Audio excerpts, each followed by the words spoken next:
The problem of pornography that we have today, it is a fact that people sometimes have access to pornography on their phones or on the internet. Wallahi, it is our duty to change our lives. I want to tell you one story. I cry when I listen to the story.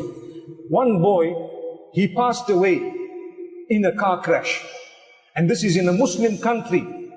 And he was a boy who was hooked onto pornography. May Allah forgive him. But what happened is, he paid some money with his card in order to get weekly emails full of naked women.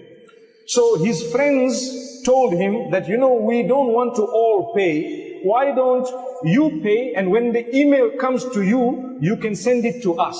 So he had a group of so many friends. He used to send the email. Once it comes to him with all the pictures, he sends the pictures by email to his friends. So he was getting tired of forwarding, so he decided to use auto forward. Auto forward means automatically the email will go forward.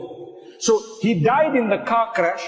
His friends were with him. They were shocked and they were really hurt that our friend has died. Some of them were involved in the crash, but they did not die.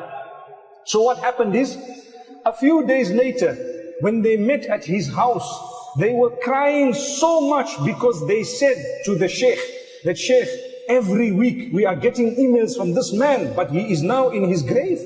Allahu Akbar, Allahu Akbar. Look at this. You see? So do we want this to happen to us? A person passed away, but because he put auto forward, it continued coming to him. They had to go back to the servers and they had to go back. It took a very long time before they had to cut, because they waited for the subscription to expire. But they were crying. They all learned a lesson. So I said that inshallah Allah will forgive him, because so many of you have stopped watching pornography because you learned a very big lesson. Subhanallah. So Allah can forgive him. We must not think bad about him. Allah is the judge.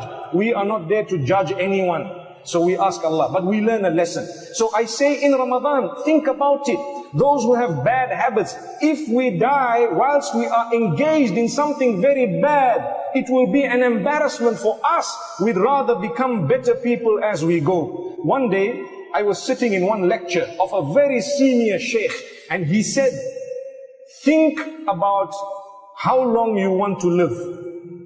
So people were thinking, so he asked some people, how long do you want to live? How long do you want to live? One man says, I want to live however long Allah keeps me. The other one said, I want to live for 100 years. One said 90 years. But nobody said, I want to die now. Because no one wants to die. So he said, okay, even if you choose 100 years, when 100 years finishes, what will happen to you? Good question. You still have to go to Allah. So when you go to Allah, you need to go with a good record.